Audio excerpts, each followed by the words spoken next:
BRS MLA Maganti Gopinath కన్నుమూశారు. AIG హాస్పిటల్లో చికిత్స పొందుతూ మృతి చెందారు.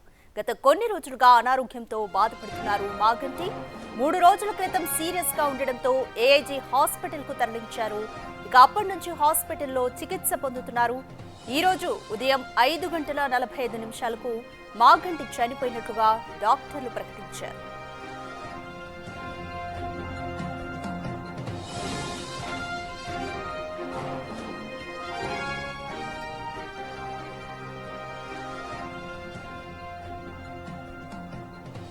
మాగంటి గోపీనాథ్ మృతిపై తీవ్ర దిగ్భ్రాంతి వ్యక్తం చేశారు కేసీఆర్. ఆయన మరణం పార్టీకి తీరని లోటన్నారు. ఇటు హరీష్ రావు, కేటీఆర్ ఏజీ హాస్పిటల్ కు వెళ్లారు. మాగంటి కుటుంబ సభ్యులను ఓదార్చారు. డెడ్ బాడీని జూబ్లీహిల్స్ లోని మాగంటి నివాసానికి తరలించారు.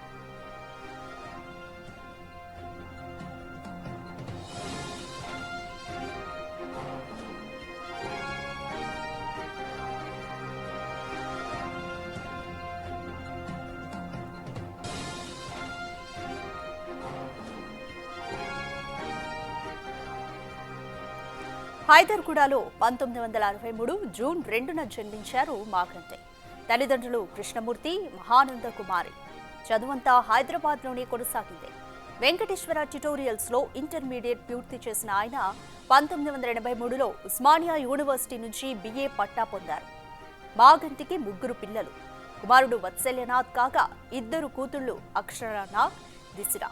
1983లో టీడీపీ ద్వారా పొలిటికల్ ఎంట్రీ ఇచ్చిన మాగంటి 1985 నుంచి 1992 మధ్య తెలుగు యువత రాష్ట్ర అధ్యక్షుడిగా పనిచేశారు.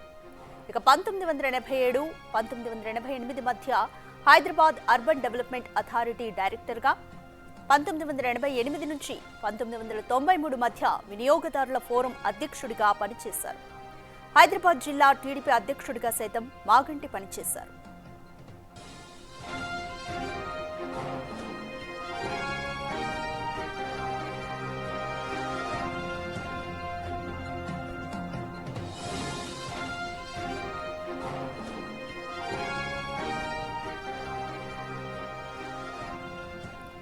రెండు 2014లో తొలిసారి టీడీపీ తరపున జూబ్లీహిల్స్ నుంచి ఎమ్మెల్యేగా గెలిచారు. ఆ తర్వాత మారిన రాజకీయ పరిస్థితులతో బీఆర్ఎస్ లో చేరారు. 2018, 2023లో జూబ్లీహిల్స్ నుంచి పోటీ చేసి గెలిచారు.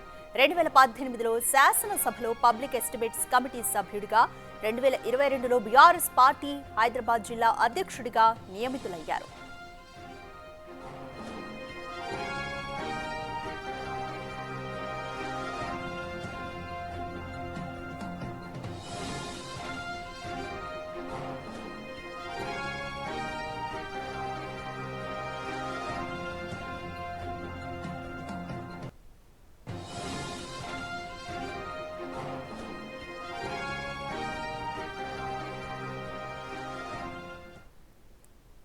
మోర్ డీటెయిల్స్ మా ప్రతినిధి విజయ్ అందిస్తారు. విజయ్, మాగంటి గోపీనాథ్ పార్థివ దేహాన్ని ఆయన నివాసానికి తరలించారా? మీరు ఎక్కడున్నారు? ప్రస్తుతం నివాసం దగ్గర ఉంటే అక్కడ పరిస్థితి ఏ విధంగా ఉంది?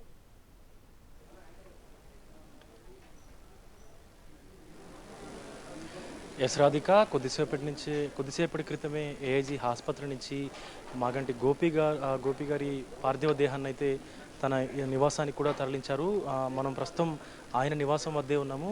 గోపీనాథ్ గారి పార్థివ దేహానికి నివాళులర్పించేందుకైతే పెద్ద ఎత్తున బీఆర్ఎస్ నేతలు, కార్యకర్తలు, అటు టీడీపీ నేతలు కూడా పెద్ద ఎత్తున చేరుకుంటున్నారు. ప్రస్తుతం ఇక్కడే మాజీ మంత్రి, సిద్దిపేట ఎమ్మెల్యే హరీష్ రావుతో పాటు బీఆర్ఎస్ వర్కింగ్ ప్రెసిడెంట్ కేటీఆర్ కూడా ఇక్కడే ఉన్నారు. ఆయనతో పాటు కూకట్పల్లి ఎమ్మెల్యే, అలాగే మాగంటి గోపీనాథ్కి అత్యంత సన్నిహితుడైనటువంటి మాధవరం కృష్ణారావు గారు కూడా ఇక్కడే ఉన్నారు. ఆయన అంత్యక్రియల కార్యకలాపాలు మొత్తం కూడా దగ్గరుండి కూడా చూసుకుంటా ఉన్నారు. సో మనం చూసుకోవచ్చు, ఒక్కసారిగా మాగంటి గోపీనాథ్ గారి కుటుంబంలో అయితే విషాద ఛాయలు అలుముకున్నాయి. అందరూ కూడా ఆయన కుటుంబ సభ్యులు, ఇతర బంధువులందరూ కూడా కన్నీరు మున్నీరవుతున్నటువంటి పరిస్థితి కనిపిస్తూ ఉంది. హైదరాబాద్కి ఆయన టీడీపీలో ఉన్నప్పుడు కానీ, ఇప్పుడు బీఆర్ఎస్లో ఉన్నప్పుడు కానీ ఆయన చేసినటువంటి కొన్ని విశిష్ట సేవల్ని కూడా గుర్తు చేసుకుంటూ వాళ్ళు కొంత శోక సముద్రంలో మునిగిపోయినటువంటి పరిస్థితి కనిపిస్తూ ఉంది. అందరూ కూడా ఇప్పుడు చాలా వరకు కూడా అటు బీఆర్ఎస్ నేతలు కావచ్చు, ఇటు టీడీపీ నేతలు కావచ్చు, మాగంటి గోపీనాథ్ గారికి చివరి నివాళులు అర్పించేందుకు ఆయన నివాసానికైతే చేరుకుంటా ఉన్నారు. ఒకరొకరిగా కూడా బీఆర్ఎస్ నేతలందరూ కూడా ఆయన నివాసానికైతే చేరుకుంటా ఉన్నారు. రాజ్యసభ ఎంపీలు కావచ్చు, అలాగే మాజీ మంత్రులు కావచ్చు, ఎమ్మెల్యేలు కావచ్చు, అందరూ కూడా ఇక్కడికైతే వస్తూ ఉన్నారు. సో చాలామంది కూడా ఇక్కడికి ఆయన పార్థివ దేహానికి నివాళులు అర్పించేందుకు కూడా ఆయన ఇంటి వద్దకైతే చేరుకుంటా ఉన్నారు. అందరూ కూడా తీవ్ర విషాదంలో మునిగిపోయినటువంటి పరిస్థితి కనిపిస్తూ ఉంది. మాగంటి గోపీనాథ్ తనయుడికి అత్యంత సన్నిహితంగా ఉండేటువంటి కేటీఆర్ తనయుడు హిమాంశు కూడా ఇక్కడికి చేరుకొని తన స్నేహితుడికి అండగా నిలిచేందుకైతే ఇక్కడికి వచ్చి తన స్నేహితుడికి భరోసాని కల్పించేందుకు కూడా తన పక్కనే నిల్చొని తన భుజం మీద చేసి నేను ఉన్నాను అంటూ కూడా ధైర్యం చెప్తా ఉన్నారు. సో అందరూ చేరుకుంటా ఉన్నారు. సో ప్రస్తుతం మనం చూసుకోవచ్చు ఈ ఖైరతాబాద్ ఎమ్మెల్యే కూడా దానం నాగేందర్ కూడా చేరుకున్నారు. అందరికీ అంటే ఒక్కరికి కాదు, ఇద్దరికి కాదు, ఆయనకి చాలా వరకు కూడా ఆయన సర్కిల్ అంతా కూడా అన్ని పార్టీలతో సంబంధం లేకుండా ఆయన పనిచేసేవారు కాబట్టి అసలు అందరూ కూడా భావోద్వేగానికి గురవుతూ ఉన్నారు. వాళ్ళ కంట్లో కన్నీళ్ళను కూడా అదుముకుంటూ కూడా వాళ్ళు బాధపడుతున్నటువంటి పరిస్థితి కనిపిస్తూ ఉంది. ప్రస్తుతం కేటీఆర్ కూడా ఇక్కడే ఉన్నారు. ఆయన నివాళులు అర్పించేందుకైతే బీఆర్ఎస్ వర్కింగ్ ప్రెసిడెంట్ కేటీఆర్ కూడా వచ్చారు. చూడొచ్చు. సో అందరు కూడా సో ఒక్కసారి మాజీ ఎమ్మెల్యేలు కానీ మాజీ మంత్రులు కానీ అందరూ ఇక్కడికి కాసేపటితో అటు కేటీఆర్ కూడా మీడియాతో మాట్లాడనున్నారు. మొన్న 5వ తారీఖు అయితే మాగంటి గోపీనాథ్ గారు ఆసుపత్రిలో ఏఐజీ ఆసుపత్రిలో చికిత్స నిమిత్తం అయితే చేరారు. ఈరోజు ఉదయం 5:45 ఆయన తుది శ్వాస విడిచారు. సో మొత్తం అటు బీఆర్ఎస్ క్యాడర్ కావచ్చు, ఇదివరకు ఆయన టీడీపీలో పనిచేశారు కాబట్టి కొంత టీడీపీ క్యాడర్ కావచ్చు, ప్రస్తుతం ఆయన హైదరాబాద్కు బీఆర్ఎస్ అధ్యక్షుడిగా కూడా కొనసాగుతూ ఉన్నారు. సో అందరూ కూడా బీఆర్ఎస్ నేతలందరూ కూడా కొంత శోక సముద్రంలో అయితే మునిగిపోయారు. ఒక్కొక్కరిగా ఆయన పార్థివ దేహానికి నివాళులు అర్పించేందుకైతే మొత్తం ఆయన నివాసానికి అయితే చేరుకుంటా ఉన్నారు. ఎస్ మనం విజువల్స్లో చూడొచ్చు. కేటీఆర్ కూడా కొద్దిసేపట్లో మీడియాతో మాట్లాడనున్నారు. సో ఒక్కసారి మనం మాట్లాడించేటువంటి ప్రయత్నం అయితే చేద్దాం. కాసేపటి క్రితం ఇక్కడికైతే చేరుకున్నారు కేటీఆర్తో పాటు హరీష్ రావు కూడా. సో కొద్దిసేపటి తర్వాత ఆయన మీడియాతో మాట్లాడేటువంటి అవకాశం అయితే కనిపిస్తూ ఉంది. రాధిక,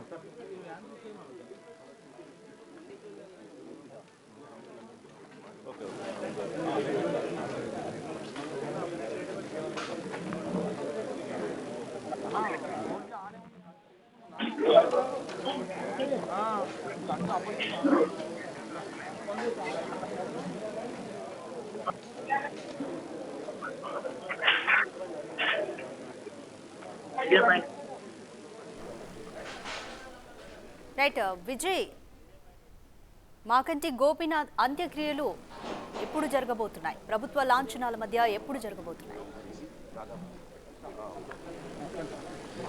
ఎస్, ప్రభుత్వ లాంఛనాలతో పాటు ఈరోజు జూబ్లీహిల్స్ ఎమ్మెల్యే మాగంటి గోపీనాథ్ గారి అంత్యక్రియలు అయితే నిర్వహించనున్నారు. ఆయన ప్రస్తుతం సందర్శనార్థం బంధువులకు అలాగే అభిమానులు కూడా ఆయన్ని చివరి నివాళులు కూడా అర్పించేందుకు ఇక్కడికైతే తీసుకొచ్చారు. ఆయన నివాసానికైతే అందరూ కూడా చాలా మనం హరీష్ రావును చూస్తూ ఉన్నాము. ఆయన తీవ్ర బాధలో కూడా కనిపిస్తూ ఉన్నారు. అందరూ కూడా ఇక్కడికి ఆయనకు నివాళులు అర్పించేందుకైతే వస్తూ ఉన్నారు. ఈరోజు సాయంత్రం వరకు కూడా ప్రభుత్వ లాంఛనాలతోని ఈరోజు మాగంటి గోపీనాథ్ గారి అంత్యక్రియలు అయితే నిర్వహించనున్నారు. రాధిక, ఒక్కొక్కరిగా కూడా అందరూ బీఆర్ఎస్ ముఖ్య నాయకులు ఎవరైతే మనం చూసుకోవచ్చు, ఇప్పుడు హరీష్ రావు గారు కావచ్చు, కేటీఆర్ గారు కావచ్చు, కూకట్పల్లి ఎమ్మెల్యే మాధవరం కృష్ణారావు గారు కావచ్చు, ఇటు రాజ్యసభ ఎంపీ వద్దిరాజు రవిచంద్ర గారు కావచ్చు, అందరూ కూడా అటు బీఆర్ఎస్ మాజీ ఖమ్మం ఎమ్మెల్యే సంబంధించి మనకు పువ్వాడ అజయ్ కుమార్ కావచ్చు, అందరూ కూడా ఒక్కొక్కరుగా ఇక్కడ హైదరాబాద్లో అందుబాటులో ఉన్న ప్రతి ఒక్కరు కూడా ఆయన గోపీనాథ్ గారి ఇంటికి చేరుకొని ఇటు ఆయనకి చివరి నివాళులు అర్పించేటువంటి కార్యక్రమం అయితే చేస్తూ ఉన్నారు. ఒక్కసారి కుటుంబం చూసుకున్నట్లయితే ఇంతవరకు కూడా కుటుంబంలో తన పిల్లలకి ఏం చేసింది లేదు, ప్రజలకే చేశాడు తప్ప పిల్లల వరకు చూసుకున్నట్లయితే ఇంతవరకు వాళ్ళకి సంబంధించి ఒక్క శుభకార్యం కూడా కంప్లీట్ కాలేదు అన్నట్టుగా కూడా తెలుస్తూ ఉంది. అటు కూడా అంటే కుటుంబం పట్ల కూడా ఆయన ప్రేమ కలిగి ఉండేవారు, కానీ ఎక్కువ ప్రజలకే సేవ చేసేందుకు మక్కువ చూపేవారు.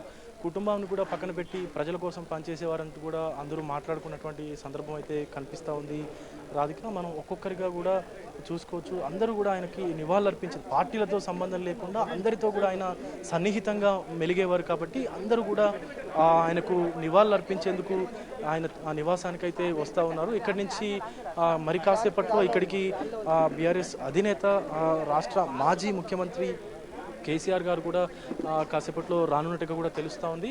అందరూ ఒక్కొక్కరిగా చాలా అంటే వాళ్ళ మొహంలో తెలుస్తూ ఉంది వాళ్ళకి, అలాగే గోపీనాథ్ గారికి ఎంత సాన్నిహిత్యం ఉండేదో అనేది కూడా తెలుస్తూ ఉంది. ఎందుకంటే అందరితోనూ కూడా చాలా అంటే ఆయన కలుపుగోలితనం అనేది అందరితోనూ కూడా బాగా ఉండేవాళ్ళని కూడా తెలుస్తుంది. ఎందుకంటే గతంలో కూడా ఆయన టీడీపీ నుంచి యూత్ అధ్యక్షుడిగా కూడా పనిచేశారు. ఒక రాష్ట్రానికి మన ఉమ్మడి తెలంగాణ ఆంధ్రప్రదేశ్ రాష్ట్రానికి అయితే మంచి మాస్ ఫాలోయింగ్ ఉన్నటువంటి లీడర్గా కూడా గోపీనాథ్ గారిని మనం చూస్తూ ఉంటాం, సంబోధిస్తూ ఉంటారు అందరూ కూడా. అయితే హైదరాబాద్ నియోజకవర్గానికి ప్రస్తుతమైన బీఆర్ఎస్కు సంబంధించినటువంటి రాష్ట్ర హైదరాబాద్ అధ్యక్షుడిగా కూడా ఉన్నారు. ఒక్కొక్కరుగా అందరూ చూస్తూ ఉన్నాం మనము. చాలా శోకతప్త హృదయాలతోని అందరూ ఆయనకు చివరి నివాళులు అర్పించేందుకైతే తన నివాసానికి చేరుకున్నటువంటి పరిస్థితి కనిపిస్తూ ఉంది రాధిక. రైట్ విజయ్, ఇప్పటికే కేసీఆర్ మాగంటి మృతి పట్ల తీవ్రమైన దిగ్భ్రాంతిని వ్యక్తం చేశారు. పార్టీకి ఆయన లేకపోవడం తీరని లోటు అంటూ కూడా ఆయన వ్యాఖ్యానించారు. బీఆర్ఎస్ నేతలు కానీ మంత్రులు ఏమంటున్నారు మృతి పట్ల? పార్టీకి ఎటువంటి లోటు అంటూ వారు అభిప్రాయపడుతున్నారు? ఎస్ రాధిక, ఎందుకంటే మనం ఒక్కసారి చూసుకున్నట్లయితే హైదరాబాద్లో ఒక్క సీటు కూడా ఇతర ఏ ఎమ్మెల్యే స్థానాలు కూడా గెలవలేదు. మొత్తం కూడా క్లీన్ స్వీప్ చేసినటువంటి సందర్భం కనిపిస్తూ ఉంది బీఆర్ఎస్. ఎందుకంటే అలాంటి కీలక పాత్ర అనేది గోపీనాథ్ గారు పోషించారు కాబట్టి హైదరాబాద్ మొత్తంలో కూడా బీఆర్ఎస్ ఎమ్మెల్యేలు పెద్ద ఎత్తున విజయం సాధించినటువంటి సందర్భం కూడా కనిపిస్తూ ఉంది. సో అలాంటి ఒక మంచి క్యాడర్ని, ఒక పార్టీని ముందుకు తీసుకెళ్లేటువంటి నేతని కోల్పోయారు అంటూ కూడా అటు బీఆర్ఎస్ వర్గాల్లోనూ ఇటు మాజీ ముఖ్యమంత్రి కేసీఆర్ కూడా ఆయన బాధపడుతున్నట్టుగా కూడా తెలుస్తూ ఉంది. ఇప్పటికే తీవ్ర దిగ్భ్రాంతిని కూడా ఆయన వ్యక్తపరిచాడు. మరొక పక్క కేసీఆర్ గారికి సంబంధించి అమెరికా పర్యటన కూడా ఉండగా దాన్ని రద్దు చేసుకొని కొద్దిసేపట్లో ఇక్కడికి రానున్నట్లు కూడా తెలుస్తూ ఉంది. అయితే ముఖ్యంగా మనకు అంటే రాజకీయ రంగంలో చూసుకున్నట్లయితే హైదరాబాద్ అనేది బీఆర్ఎస్కి కంచుకోటలాగా మారడానికి కారణం కూడా ఒక పక్క పార్టీ అయితే మరొక పక్క ఇటు మాగంటి గోపీనాథ్ గారు కూడా అని కూడా చెప్తా ఉంటారు. ఎందుకంటే ఆయన హైదరాబాదు జిల్లా అధ్యక్షుడు అంటే ఉమ్మడి హైదరాబాద్ అధ్యక్షుడిగా బీఆర్ఎస్ అధ్యక్షుడిగా బాధ్యతలు స్వీకరించినప్పటి నుంచి కూడా ఇప్పటి వరకు బీఆర్ఎస్ని ప్రతి అడుగు కూడా ముందుకు తీసుకెళ్లేటువంటి విధంగా కూడా ఆయన కార్యకలాపాలన్నీ కూడా చేపట్టినట్టుగా కూడా తెలుస్తూ ఉంది. మరీ ముఖ్యంగా చూసుకున్నట్టయితే హైదరాబాద్లో బీఆర్ఎస్ అనేది ఘన విజయం సాధించడానికి కూడా గోపీనాథ్ గారు అంటే గ్రౌండ్ లెవెల్ వరకు కూడా చాలా వరకు చేశారని కూడా మనకు తెలుస్తూ ఉంది. అప్పటి నుంచి కూడా బీఆర్ఎస్లో ఆయన పాత్ర అనేది ఒక అంటే అసలు మార్క్ అనేది గోపీనాథ్ గారి మార్క్ అనేది అలా ఉండిపోయింది. సో మనం చూసుకోవచ్చు చుట్టుపక్కల అంటే హైదరాబాద్ కాకుండా పరిసర ప్రాంతాల్లో ఉమ్మడి జిల్లాల్లో కూడా కాంగ్రెస్ అంత పెద్ద మొత్తంలో విజయాలు సాధించినా కూడా బీఆర్ఎస్ అనేది హైదరాబాద్లో ఇంత పెద్ద మొత్తంలో విజయం సాధించడానికి వెనకాల మాగంటి గోపీనాథ్ గారు ఉన్నారనేటువంటిది ఎవరు కూడా ఖచ్చితంగా ఒప్పుకోవాల్సిన నిజం అంటూ కూడా మాట్లాడుకుంటూ వస్తున్నటువంటి పరిస్థితి కనిపిస్తూ ఉంది. సో మరి కాసేపట్లోనే ఇక్కడికి మాజీ ముఖ్యమంత్రితో పాటు ఇతర బీఆర్ఎస్ ముఖ్య నేతలందరూ కూడా చేరుకొని ఆయనకు నివాళులు అర్పించేటువంటి కార్యక్రమం అయితే చేపట్టుతున్నారు Radhika. Right, thank you Vijay.